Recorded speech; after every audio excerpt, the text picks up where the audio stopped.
Ano? Uwi ko lang sa mga kapatid. Wala na akong dalang bigas. Bakit ano bang trabaho mo dito? Ano lang si sir, nagpa-parking na ako. Parking boy ka dito? Taga saan ka ba? Sa Pandakagi na ako sir.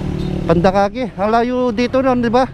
Magkano naman yung kinikita mo dito sa ano, pagpa-parking boy? Na uwar na pang bigas, tsaka ulam. Mga 300, gano'n. Ah, 300. Araw-araw yan, no? Depende sir, mga galanter team mismo. Ah, yung mga galante, ano? Ano ba pangalan mo, kuya? Albert po, Albert. Ilan taon ka na? 33 po. 33. Ano ba yung trabaho mo ba dati? Nagpipintura ako dati sir. Pintor ka dati? Buti hindi ka na nagpipintor ngayon. Wala pa sir mahanap sir. Nakauwi lang kasi namin sir, galing Valenzuela. Taga doon yung asawa mo? Opo, yung asawa ko. Ikaw, taga dito ka talaga? Tapos umuwi kami, pinalalanganin, wala akong manong trabaho. Pag ganito muna ako sir, kaysa naman wala. Oo, sana makarami ka. Ngayon, nakamagkano ka ba ngayon? Ito pa lang sir, wala. Karya pa lang sir.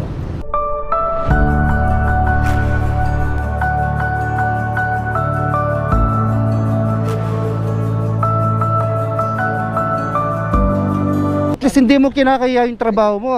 At least kumikita ka, di ba? Sana lagi kang kumikita.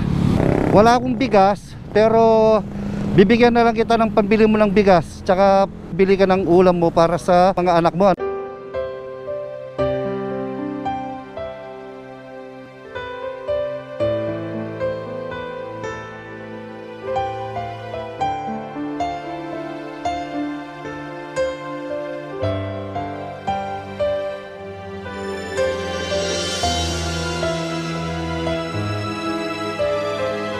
Ayun guys, may natulungan na naman tayo.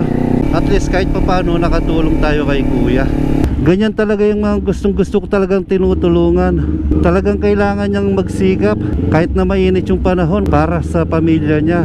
Pag tamad-tamad ka ngayon, wala, magugutom ka. Sige guys, hanggang dito na lang muna yung video natin. At kung tinapos ninyo yung video na ito, pag-i-comment na lang kung taga saan kayo, para alam ko kung hanggang saan umabot yung mga video natin. Sige guys, thank you and God bless us all.